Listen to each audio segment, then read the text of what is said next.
मित्रों, आज आपके सामने कुछ योजनाओं के बारे में जानकारी और कुछ सरकार की यात्रा के संबंध में कुछ बातें रखूँगा।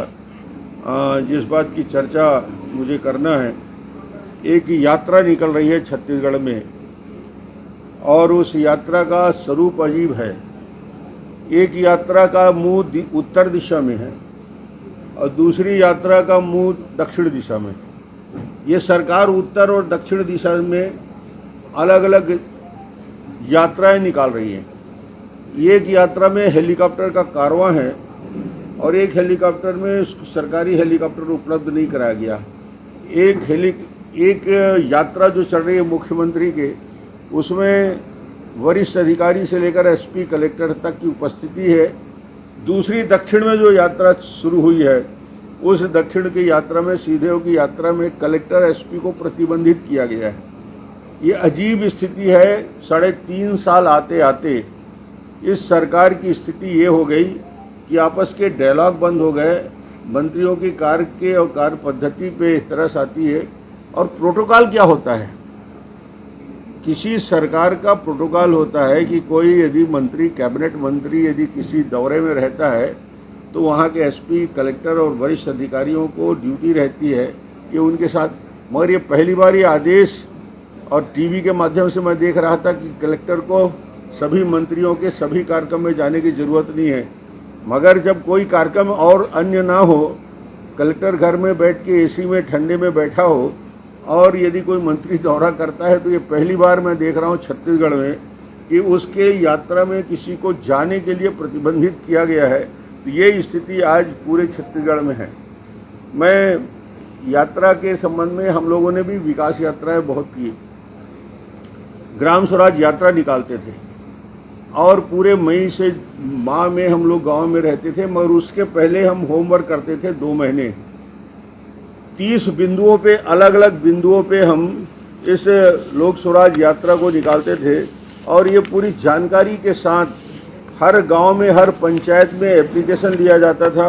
समस्याओं को निराकरण के लिए हर 10 पंचायत के बीच में एक शिविर लगता था और उसमें प्रधानमंत्री आवास योजना, स्वच्छ भारत मिशन, नरेगा, सौभाग्य योजना, फसल बीमा योजना, सामाजिक सुरक्षा, वृद्धावस्था पेंशन, उज्ज्वला योजना, बैंक के संबंध में राशि का वितरण और जितनी भी योजनाएं चलती थी, उन योजना का पेयजल के निराकरण के लिए, निस्तार तालाब में पानी भरने के लिए, श्रमिकों को योजना, चरण पादुका योजना, जितनी योजना थी सबके आवेदन आते थे और सबका आवेदन का निराकरण कलेक्टर को मैंडेटरी होता था। और जब हम समीक्षा करते थे तो ये सारी योजनाओं को समीक्षा करके उनकी जानकारी एकत्रित करते थे। यहाँ तो मैं एक दृश्य देख रहा था, ये निरीक्षण करने जाते हैं गांव में और खाट बिछा है, खाट में मसनंद है और गद्दे हैं, रेड कारपेट बिछा हुआ है। ये ऐसा ग्रामीण यात्रा 3-3 हेलीकॉप्टर के साथ रेड कारपेट बिछा है। अरे आम के पेड़ में हम लोग भी बैठते थे भैया, मगर खटिया डाल के बैठते थे, उसमें मसनंद और गद्दे और चकाचक सफ़ेद चादर दिखता है। पूरे वातावरण में ऐसा लगता है कि ये 5 स्टार यात्रा चल रही है, जिसमें हेलीकॉप्टर का मैक्सिमम उपयोग करके यात्रा को कर रहे हैं और कोई समस्या का निराकरण नहीं। अच्छा, एक बड़ा मैंने कल हाईलाइट देख रहा था कि बच्चे का एक दिल का ऑपरेशन करने के लिए मुख्यमंत्री बहुत सहृदय हो गए। सहृदय होइए मुख्यमंत्री जी, मगर बाल हृदय योजना को तो चालू करिए। 9000 ऑपरेशन बाल हृदय में कराया था।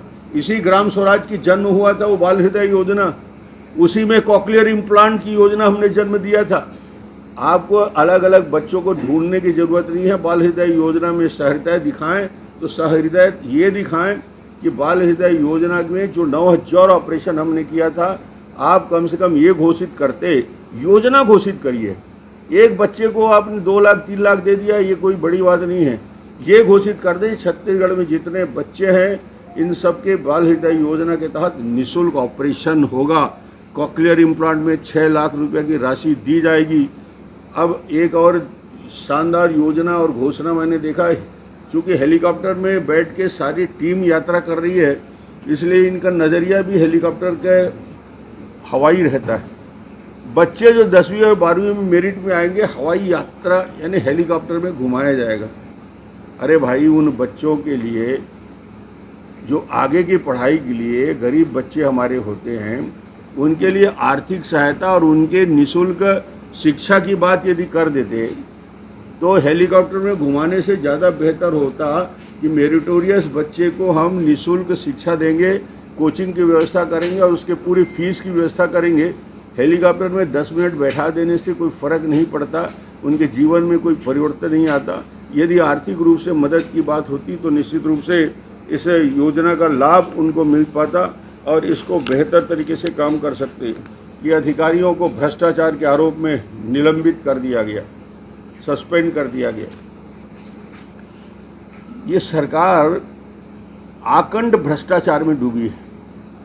खुलेआम 25 रुपया प्रति टन कोल में वसूली करने वाली सरकार, रेत में कई सौ करोड़ भ्रष्टाचार में खाने वाली सरकार, शराब दुकान में अवैध शराब खुलेआम बेचने वाली सरकार, नीचे से पटवारी से लेकर कलेक्टर तक की पोस्टिंग में खुला लेन देन। छत्तीसगढ़ के बच्चा बच्चा और मीडिया का एक एक पत्रकार जानता है कि कोरबा कलेक्टर का रेट क्या है और रायगढ़ कलेक्टर। मैं आपसे पूछूंगा नहीं, आपकी नौकरी खतरे में नहीं डालूंगा, मगर सब रेट जानते हो कि किस कलेक्टर का, किस एसपी का कितना रेट है और क्या सीजन चल रहा है। जब ये इतना घोषित हो गया है, भ्रष्टाचार की ऊंचाई यहाँ तक पहुँच चुकी है कि कलेक्टर एसपी की पोस्टिंग और उसको जिस एसपी को पैसा दे के पोस्टिंग कर रहा है उसको बोलते हो सट्टा जुआ बंद करे। अरे भाई, आपने जितना वसूल के उसको भेजा है तो वो गरीब आदमी कहाँ से लाएगा, किस मकान को बेचेगा। आकंड भ्रष्टाचार में डूबी हुई सरकार, भ्रष्टाचार के आरोप लगा के वसूली करने वाली सरकार जो पोस्टिंग में करती है, इनको रेत माफिया पे कार्रवाई करें, दूसरे की चीज़ों में कार्रवाई करें, मगर ये सरकार उस दृष्टि से ध्यान नहीं दे रही है। और आज मुझे लगता है सिर्फ और सिर्फ दिखावा करने का काम हो रहा है। यदि आज मुख्यमंत्री जी गांव की यात्रा में जब गांव वाले जाकर सैकड़ों की संख्या में प्रधानमंत्री आवास योजना के लिए उनके दरवाजे में जाते हैं, उनके इस यात्रा में मिलते हैं कि हमारे सैकड़ों आवास नहीं बने सरगुजा के उन गाँव में, उनकी आवाज़ बंद कर दी जाती है, उनको बोलने नहीं दिया जाता। मुख्यमंत्री जी, आपसे आग्रह है, इस यात्रा का लाभ फल तभी मिलेगा जब आवास योजना के बारे में आप घोषणा कर दो। इस यात्रा के चलते ही घोषणा कर दो कि 12 लाख आवास जो छत्तीसगढ़ में पेंडिंग है, जो बंद पड़े हैं, जिसके लिए आप पैसा नहीं दे रहे हो, उस मैचिंग ग्रांट को देकर गरीबों के 12 लाख आवास बनाओगे। ये यात्रा तभी सफल होगा जब पेंडिंग योजनाओं का निराकरण करोगे और उन योजनाओं की दिशा में आगे बढ़ोगे। ऐसे बहुत सारे सवाल छत्तीसगढ़ के ज़मीन पे, छत्तीसगढ़ में बस्तर से सरगुजा तक पूछे जाएंगे, राजनांदगांव से, मगर ये कलेक्टर और अधिकारी ना प्रश्न पूछने देते, ना आवेदन लेने देते। एक हितग्राही को लाकर और उसके बारे में सिर्फ और सिर्फ प्रचार प्रसार करने से यात्रा सफल नहीं होती। जब तक इसकी समीक्षा नहीं होगी और कार्य योजना का विस्तार नहीं होगा, तब तक ये यात्रा सफल नहीं होगी। नन्हेश जी, हमारे मीडिया के इंचार्ज भी यहाँ पे उपस्थित हैं। आप सबको मैं फिर से एक बार धन्यवाद। भारतीय जनता पार्टी के कुशाभाऊ ठाकरे बूथ विस्तारक योजना 5 तारीख से लेकर 20 मई तक संपूर्ण प्रदेश में सभी छोटे से बड़े कार्यकर्ता और बूथ के विस्तारक 10 दिन की यात्रा में 10 बूथों में जाएंगे और उन शक्ति केंद्र की समीक्षा करेंगे। शक्ति केंद्र के जितने बूथ हैं वहाँ पे एक पूरी तैयारी के साथ जो कार्य योजना बनी है, ये प्रोफार्मा पूरी तरीके से अलग अलग 23 बिंदुओं पे जानकारी भरेंगे और साइबर विस्तारक उसको डाउनलोड करेंगे। इसमें प्रदेश अध्यक्ष से लेकर राष्ट्रीय उपाध्यक्ष से लेकर जिला अध्यक्ष, विधायक, सांसद, पूर्व सांसद और सभी लोग इस 20 मई तक के कार्यक्रम में इकट्ठे होके और अलग अलग बूथों में अपनी कार्य योजना के अनुसार जाएंगे। आज मैं जैसे टेढ़ेसरा मेरे राजनांदगांव विधानसभा का सबसे बड़ा हमारा शक्ति केंद्र और बूथ है, वहाँ से शुरुआत मैं करूँगा और वहाँ कार्यकर्ताओं से मिलके और जो बूथ विस्तारक हैं उनसे बात करके और वहाँ के कार्यकर्ताओं, वरिष्ठ कार्यकर्ताओं से मिलने का काम करूँगा। वहाँ अलग अलग जानकारी जो उपलब्ध होगी उस जानकारी को लेकर हम आने वाले समय में कार्य योजना बनाएंगे। ये उन क्षेत्रों में रहने वाले वरिष्ठ कार्यकर्ताओं से मिलना, कोई सेनानी हो, कोई मीसाबंदी हो, उनसे बात करना, उनसे मिलना और युवा और महिला कार्यकर्ताओं के साथ बैठकर बातचीत करना, ये साइबर विस्तारक और बूथ विस्तारक की पूरी कार्य योजना है।